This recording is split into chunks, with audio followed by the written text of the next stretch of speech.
पाकिस्तान में जा आतंकी बन रहे बांग्लादेशी मुनीर के लिए बने सबसे बड़ी मुसीबत। बांग्लादेशी अब जनरल मुनीर के लिए बड़ी मुसीबत बन गए हैं। पाकिस्तान के साथ हमेशा से यही होता आया है। पाकिस्तान हमेशा आतंकियों की मदद करता है और फिर वही आतंकी पाकिस्तान के लिए भस्मासुर बन जाते हैं। और तो और अब पाकिस्तान पर एक और बड़ा खतरा मंडरा रहा है, लेकिन अंतरराष्ट्रीय बिरादरी में वो किसी को बता नहीं पा रहा। लेकिन आज हम पाकिस्तान का वो कच्चा चिट्ठा आपको सुनाएंगे कि कैसे भारत के लिए खड्डा खोदने वाला पाकिस्तान खुद ही उस खड्डे में गिर गया है। नमस्कार, कैपिटल टीवी देख रहे हैं आप। कैपिटल टीवी के इस खास शो कच्चा चिट्ठा में आपका स्वागत है। मैं हूं आपके साथ हर्ष भारद्वाज।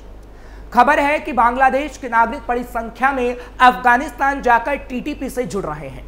हाल ही में पाकिस्तानी सुरक्षा बलों द्वारा उत्तरी वजीरिस्तान में मारे गए 54 लोगों में से एक अहमद जुबैर भी बांग्लादेशी नागरिक निकला, जिसने पहले सऊदी अरब और फिर अफगानिस्तान पहुंचकर टीटीपी से हाथ मिलाया। इस वक्त कम से कम 8 बांग्लादेशी नागरिक वर्तमान में अफगानिस्तान में टीटीपी के लिए सक्रिय हैं। साथ ही सैफुल्लाह नामक एक व्यक्ति जो खुद को टीटीपी के बांग्लादेश चैप्टर का डिजिटल ऑपरेटर बताता है, वो सोशल मीडिया के माध्यम से कट्टरपंथी प्रचार फैला रहा है। सोशल मीडिया के जरिए अफगानिस्तान से ही टीटीपी के लिए डिजिटल प्रोपोगेंडा चलाया जा रहा है, जिससे भर्ती अभियान को बढ़ावा मिल रहा है। हैरानी की बात यह है कि बांग्लादेश की खुफिया एजेंसियों को इसकी भनक तक नहीं है, जो इस खतरे की गंभीरता को और बढ़ाता है। बांग्लादेश और अंतर्राष्ट्रीय आतंकवाद का पुराना संबंध। ये कोई पहली बार नहीं जब बांग्लादेशी नागरिकों का नाम वैश्विक आतंकी नेटवर्क से जुड़ा हो।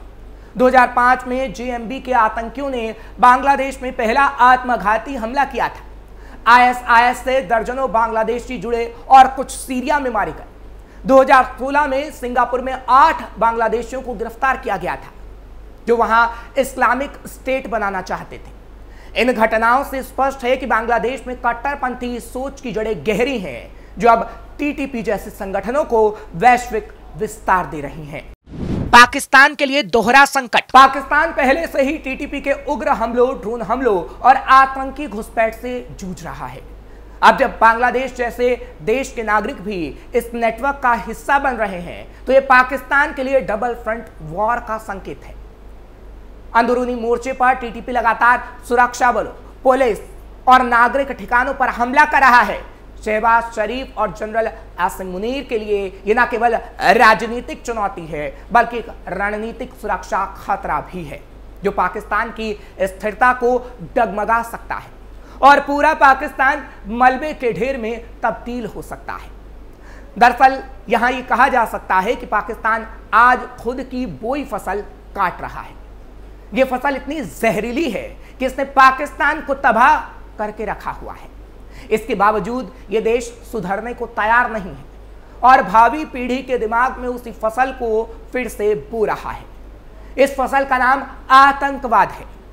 पाकिस्तान अपनी स्थापना के समय से ही आतंकवाद का एक्सपोर्टर रहा है। इस आतंकवाद को पाकिस्तान की सेना ने अपने एक हाथ के तौर पर तैयार किया, लेकिन आज वही हाथ पाकिस्तान को लहू लुहान कर रहा है। इसका ताजा उदाहरण ग्लोबल टेररिज्म इंडेक्स की 2025 की रिपोर्ट में हुआ। आतंकियों को पालता है पाकिस्तान। ग्लोबल टेररिज्म इंडेक्स 2025 के मुताबिक पाकिस्तान में आतंकवादी हमले 2023 में 517 से बढ़कर 2024 में 1099 हो गए। इसमें तहरीक तालिबान पाकिस्तान यानी टीटीपी ने 482 हमले किए, जिसमें 558 लोग मारे गए।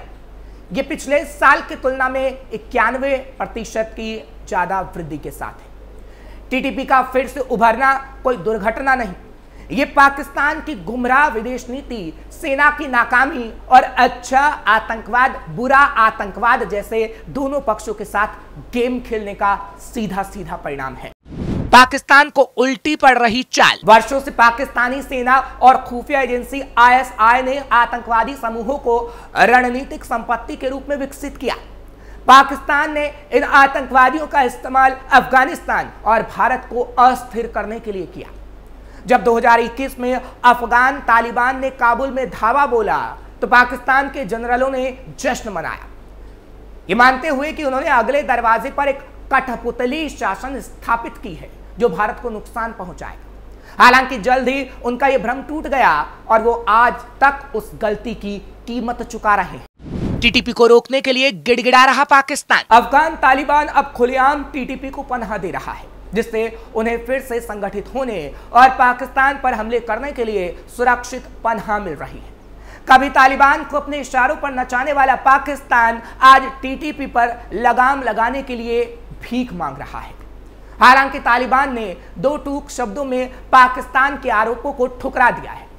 तालिबान का दावा है कि पाकिस्तान अपनी अंदरूनी समस्या का ठीकरा अफगानिस्तान पर फोड़ रहा है। पाकिस्तान की ही देन है टीटीपी। दरअसल टीटीपी पाकिस्तान की ही देन है। 2001 में जब अमेरिका ने अफगानिस्तान पर कब्जा किया था, तब उसकी सेना ने एक बड़ा ऑपरेशन तालिबान लड़ाकों के खिलाफ चलाया था। अमेरिकन आर्मी के हमले से बचने के लिए तालिबानी लड़ाके भागकर स्वात की घाटी में आ गए, जहां उनके जैसे ही कबायलियों ने उन्हें न सिर्फ शरण दी, बल्कि उनके साथ अमेरिकी फौज के खिलाफ गोरिल्ला युद्ध में हिस्सा भी लिया। अमेरिका को यह बात समझ में आई और उसने कीमत देकर पाकिस्तान को तालिबान के खिलाफ लड़ने के लिए खड़ा किया। पाकिस्तान को इसके लिए अमेरिका ने 32 अरब डॉलर दिए। बाद में अमेरिका ने खुद कहा कि पाकिस्तान ने उसके साथ डबल गेम कर दिया। उन्होंने एक तरफ तालिबान की सफाई के लिए अमेरिका से पैसे लिए और दूसरी तरफ उन्होंने टीटीपी जैसे संगठनों को जिंदा किया। टीटीपी का गठन पाकिस्तान में ही 2007 में हुआ और उसका पहला प्रमुख बना बैतुल्लाह महसूद। तब से यह संगठन पाकिस्तान में तबाही मचाता रहा है और अभी तक इसके साथ लड़ते हुए पाकिस्तान के 85,000 लोग मारे जा चुके हैं। पाकिस्तान के लिए भस्मासुर बना टीटीपी। 2020 में जब अमेरिका और तालिबान के बीच समझौता हुआ और यह तय हो गया कि अफगानिस्तान से सभी अमेरिकी फौजी निकल जाएंगे, तो टीटीपी को खुला मैदान मिल गया। अमेरिका के खिलाफ जंग के लिए जमा किए सभी आधुनिक हथियारों के साथ टीटीपी पाकिस्तान में सक्रिय हो गया। अफगानिस्तान में तालिबान की सत्ता आने को अल्लाह का करम बताने वाले इमरान खान को तब ये एहसास हो गया कि अगर टीटीपी को नहीं संभाला गया तो वह उसके लिए खतरा बन जाएगा, क्योंकि खैबर पख्तूनख्वा में इमरान खान की पार्टी तहरीक-ए-इंसाफ की सरकार थी। इसलिए उनके पास खबरें आने लगी कि टीटीपी के लोग अब अपने इलाकों में सक्रिय हो गए हैं और वहां के लोगों से जबरन वसूली कर रहे हैं, सेना के अधिकारियों को मार रहे हैं और पाकिस्तान के लिए टीटीपी भस्मासुर बन गया है। इमरान खान ने कैदियों को छोड़ भुगता परिणाम। कहा जा रहा है कि इमरान खान से तालिबान सरकार ने कहा था कि अफगानिस्तान में रह रहे 40,000 टीटीपी के सदस्यों को अपने यहां पाकिस्तान ले जाएं और उनको वहां बसाएं। इमरान ने इसके लिए हामी भी भर दी थी और उन्हें बसाने के लिए एक आर्थिक पैकेज भी तैयार कर लिया था। लेकिन टीटीपी ने अपनी शर्त रख दी थी कि पहले पाकिस्तान की सरकार जेलों में बंद उनके लोगों को छोड़े, फिर आगे बात बनेगी। कहते हैं कि उनकी इस शर्त को मानते हुए पाकिस्तान ने कुछ ऐसे आतंकवादियों को भी छोड़ दिया जिन्हें फांसी की सजा सुनाई जा चुकी थी। उसके बावजूद टीटीपी ने अपनी ओर से एक तरफा सीज़फायर खत्म होने की घोषणा कर दी और हमलों को और बढ़ा दिया। तालिबान के लड़ाके पाकिस्तान को देते हैं करारा जवाब। इधर 29 नवंबर 2022 को जनरल बाजवा का रिटायरमेंट हुआ और 30 नवंबर को क्वेटा में एक आत्मघाती हमला हुआ। यह हमला पोलियो का टीका लगाने जा रही एक मेडिकल टीम की सुरक्षा में लगे पुलिस जवानों पर किया गया। उसके बाद तो रोज ही कोई ना कोई हमला हो रहा है, लेकिन पेशावर मस्जिद के हमले से पाकिस्तान हिल गया था। हालांकि उसके बाद भी कई हमले हुए हैं। अब पाकिस्तान को अपनी साख बचाने की पड़ी है। पाकिस्तान के रणनीतिकारों का कहना है कि अब फैसला यह करना है कि टीटीपी के खिलाफ जमीनी अभियान चलाया जाए या हवाई हमले किए जाए। खतरा दोनों में है। टीटीपी के सारे बड़े ठिकाने अफगानिस्तान में हैं। किसी भी बड़े ऑपरेशन के बाद सारे आतंकवादी अफगानिस्तान में भागकर छुप सकते हैं और अगर पाकिस्तानी सेना उनका पीछा करते हुए सरहद पार करती है तो वहां तालिबान के लड़ाके जवाब देने के लिए बैठे रहते हैं। यानी पाकिस्तान अपने ही पाले हुए आतंकियों से अब परेशान है। टीटीपी के साथ बीएलए भी पाकिस्तान के लिए बड़ी परेशानी। बलूचिस्तान लिबरेशन आर्मी ने भी अपने विद्रोह को और बढ़ा दिया है। इस समूह ने 2024 में 504 हमले किए, जबकि 2023 में यह संख्या सिर्फ 116 थी। 11 मार्च 2025 को जाफर एक्सप्रेस में हुए बम विस्फोट में 21 नागरिक और 4 सैनिक मारे गए। बीएलए ने इस ट्रेन का अपहरण कर लिया था। इस घटना ने पूरी दुनिया में पाकिस्तान की जगहसाई करा दी थी। बीएलए ने दावा किया था कि उसने 150 से ज्यादा पाकिस्तानी सुरक्षा बलों का अपहरण कर उसकी हत्या कर दी थी।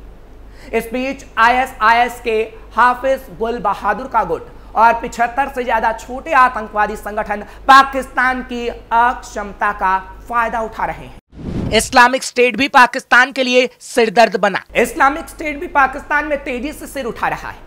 हालांकि ऐसी रिपोर्ट है कि पाकिस्तानी सेना और आईएसआई ने इस्लामिक स्टेट से एक गुप्त समझौता किया है। इस समझौते के तहत पाकिस्तानी सेना इस्लामिक स्टेट की मदद कर रही है। बदले में इस्लामिक स्टेट अफगानिस्तान में तालिबान के खिलाफ हमले कर रहा है। इससे अफगानिस्तान में तालिबान के लिए नई चुनौतियां खड़ी हो गई और पाकिस्तान इसका फायदा उठाने की ताक में है। इसके बावजूद पाकिस्तान में हुए कई आतंकवादी हमलों में इस्लामिक स्टेट का नाम सामने आया है और इस्लामिक स्टेट भी पाकिस्तान को धोखा देने का काम करता रहा है। यानी पाकिस्तान अब चारों तरफ से घिरा हुआ है और अब तो बांग्लादेशी भी टीटीपी का साथ दे रहे हैं। ऐसे में पाकिस्तान में टीटीपी ने हमले बढ़ा दिए हैं और पाकिस्तान की सेना को मारा जा रहा है, जिससे मुनीर के होश उड़े हुए हैं, क्योंकि उसे पता है कि पाकिस्तान एक दिन मलबे के ढेर में तब्दील हो जाएगा। फिलहाल कच्चा चिट्ठा के खास प्रोग्राम में आज बस इतना ही। कल फिर आपसे मुलाकात होगी। खबर कैसी लगी आप कमेंट सेक्शन में जरूर बताएं। खबर को लाइक शेयर करें। कैपिटल टीवी को सब्सक्राइब करना ना भूलें।